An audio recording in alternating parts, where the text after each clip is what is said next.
बेरोजगारी और रोजगार को लेकर हम आ चुके हैं साकेत अनुपम पीवीआर और यहाँ पर हमारे बीच में दो युवा मौजूद हैं। हम इनकी राय जानेंगे कि इस वक्त रोजगार को लेकर इनकी राय क्या है। सर, मेरा प्रश्न ये, दो चीज़ें होती हैं, रोजगार और बेरोजगारी। तो अभी इस वक्त आपके हिसाब से रोजगार ज़्यादा है या बेरोजगारी? बेरोजगार। आप क्या करते हैं? यही स्विगी जोमेटो। स्विगी जोमेटो से पहले आपकी पढ़ाई लिखाई आपने क्या की है? मेरा 10th तक करा है। उसके बाद कहीं नौकरी करी पहले? हाँ, सैलून में करता था। सैलून में करते थे। तो उसके कितने टाइम तक आपको नौकरी ढूंढने में परेशानियां हुई? नहीं, सैलून में करता था, फिर उसके बाद मैं स्विगी जोमेटो में आ गया, फिर लॉकडाउन लगा था, फिर काम स्विगी जोमेटो का बंद हो गया था।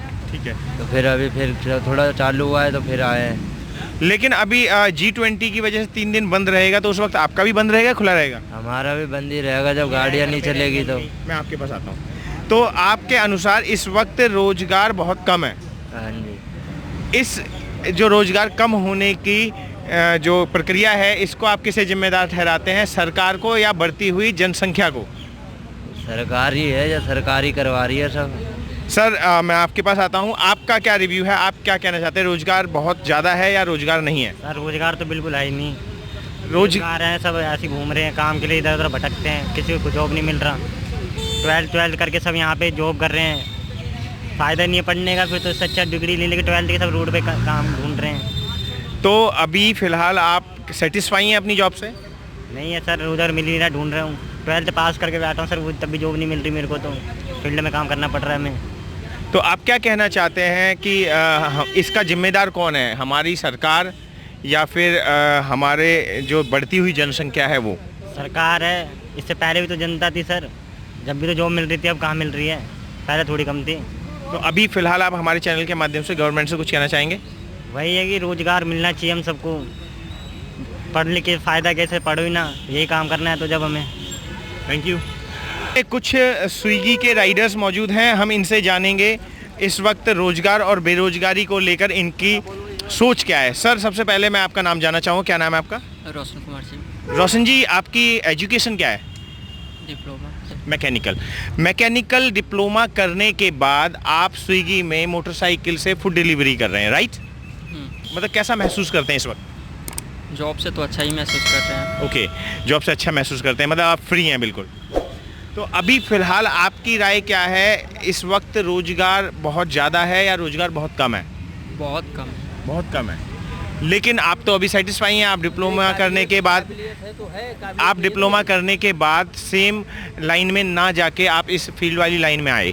सेम लाइन में गया था। हाँ। जाने के बाद वहाँ पे लॉकडाउन के महामारी से जॉब चली। ठीक है। उसके बाद मैं जॉनसन लिफ्ट में भी गया। जॉनसन लिफ्ट में जाने के बाद वहाँ पर भी कुछ प्रॉब्लम की वजह से जॉब चली गई। कुछ ना कुछ प्रॉब्लम, जैसे ये स्विगी लाइन में जो किसी का प्रेशर हमें सुनना नहीं पड़ता है, और जॉब लाइन में इसलिए मैं जॉब नहीं करना चाहता। वहाँ पे HR हो गया, क्या कहता है, मैनेजर हो गया, शिफ्ट मैनेजर हो गया, सुपरवाइजर हो गया, सबका प्रेशर सुनना पड़ता है। तो अभी आपको ऐसा नहीं लगता कि जैसे कि आप स्विगी में एज ए राइडर काम करते, तो यहाँ पे 10th वाले भी होंगे, 12th वाले भी होंगे, और आप डिप्लोमा होल्डर हो, तो आपका इक्वल ग्राफ तो है नहीं, फिर भी आप यहाँ पे हैं? तो वहाँ जॉब से तो हमें अच्छा महसूस यहाँ हो रहा है, इसलिए नहीं यहाँ पे है अभी। ओके। लेकिन जब आप अपनी सेम लाइन में गए तो आपको तकलीफें हुई? गवर्नमेंट की कोई नीतियाँ हैं जिनके कारण हमें रोजगार नहीं मिल पा रहा है, या फिर बढ़ती हुई जनसंख्या? नहीं, गवर्नमेंट को, मतलब आप सीधा गवर्नमेंट को बोलते हैं कि उनकी वजह से रोजगार कम है? हाँ। अब यहाँ पे देखिए आप, ये कहाँ 18 साल का जॉब वो 4 साल में बदल दिया, तो गवर्नमेंट का वजह से नहीं है कि नहीं? इंडियन आर्मी का जॉब 18 साल का था, 4 साल में बदल दिया। 4 साल में क्या 11 लाख रुपया दे रहा है? 11 लाख रुपया में 4 लाख रुपया तो वो ज्वाइनिंग टाइम घूस देना पड़ रहा है, तो हमें क्या बच रहा है, क्या फ़ायदा जॉब करके? तो आप क्या बता रहे थे इंडियन आर्मी के बारे में, जैसे अग्निवीर वगैरह, तो उसके आप फेवर में नहीं है क्या?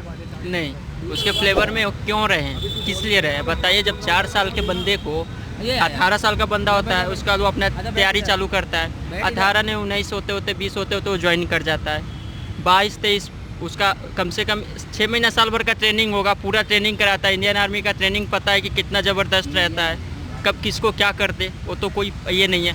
उसके बाद अगर ट्रेनिंग कराने के बाद अगर 4 साल जॉब देगा, 4 साल भी ट्रेनिंग में भी साल भर जोड़ लीजिए, उसका 3 साल जॉब रहेगा, 3 साल बाद उसे खुला छोड़ दिया जाएगा। अगर वो अगर सरकार का फ्लेवर में जाकर कुछ कर दे तो क्या होगा, कुछ बताइए।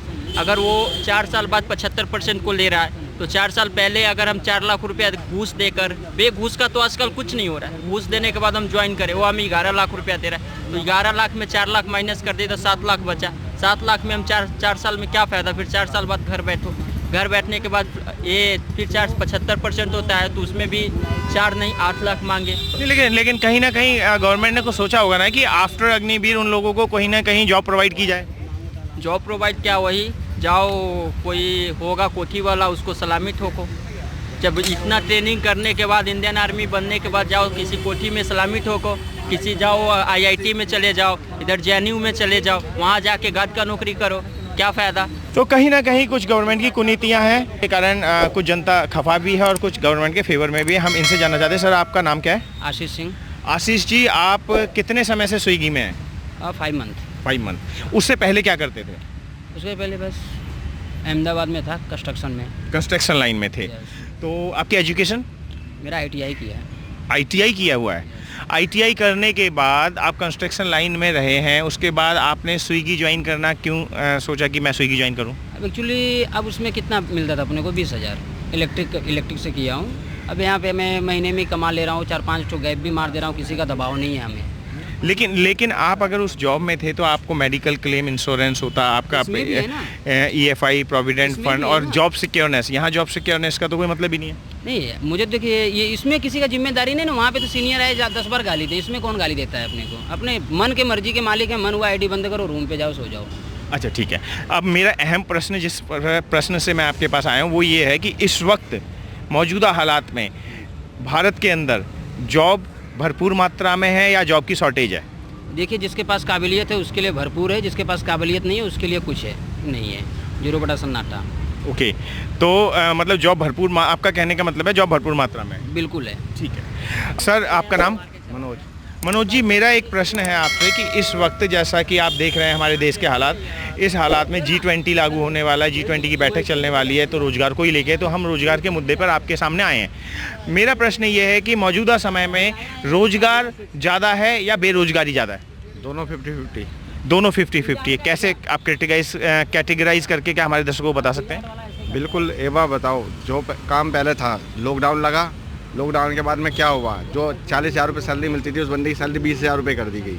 ठीक है कि उस बोला पहले लॉकडाउन खत्म हो जाएगा, सबसे हो जाएगा, सबसे हो चुका है, किसी की सैलरी नहीं बढ़ रही, कोई इंक्लूड नहीं हो रहा। तो उसके अंदर क्या हुआ, एक आदमी को मतलब एक घर में अगर 4 आदमी काम करते हैं तो जब वो खा सकते हैं नहीं, तो एक आदमी कमा के नहीं खिला सकता, तो ये बेरोजगारी हुई ना कि घर में तो कोई रहने वाला ही नहीं, बच्चों को देखने वाला। अब वाइफ भी ड्यूटी जाएगी, हस्बैंड भी ड्यूटी जाएगा, तो बच्चे की केयर कौन करेगा? ये बेरोजगारी तो हुई। आज से पहले भी तो लोग थे कि आदमी काम करते थे, औरतें घर में रहती थी। अब दोनों ही काम करते हैं, बच्चे घर में अकेले रहते हैं। तो कहीं ना कहीं आपका इनडायरेक्टली कहने का मोटिव ये है कि बेरोजगारी वाकई में है। बिल्कुल। तो बेरोजगारी का जिम्मेदार और दोषी हम किसे करार दे सकते हैं? बढ़ती हुई जनसंख्या को, आबादी जो बढ़ रही है उसे, या फिर गवर्नमेंट की कुनीतियों को, या फिर हम जो भी हमारे लोग रोजगार ढूंढने निकले उनके अंदर काबिलियत नहीं है? तीनों में से किसे जिम्मेदार है? काबिलियत भी हैगी, लेकिन सबसे ज़्यादा है घूसखोरी। घूसखोरी खत्म हो जाएगी तो बेरोजगारी भी खत्म। लेकिन इस गवर्नमेंट ने सबसे पहले आते ही भ्रष्ट और भ्रष्टाचार के खिलाफ मुहिम चलाई थी कि हम देश को भ्रष्टाचार से मुक्त करेंगे, और 95% बोलते हैं कि भ्रष्टाचार मुक्त है। हाँ, भ्रष्टाचार मुक्त कर रहे हैं, लेकिन अभी भी कहीं ना कहीं तो भ्रष्टाचार है ही। तो हमारे बीच में ये मनोज जी मौजूद थे, जिनका कहना है कि आत्मनिर्भर भारत का मतलब ये है कि आप अपने ऊपर स्वयं निर्भर रहो, आप नौकरी की तलाश ना करो। तो इसी तरीके की रोचक और गवर्नमेंट के जो नीतियां हैं उनके अगेंस्ट में, उनके फेवर में, जनता के फेवर में मैं वीडियोस लाता रहूँगा। अपने दोस्त प्रदीप सालदियो, कैमरा पर्सन पंकज गोला के साथ दें इजाज़त और बने रहे GSS न्यूज़ पर। जय हिंद, जय भारत।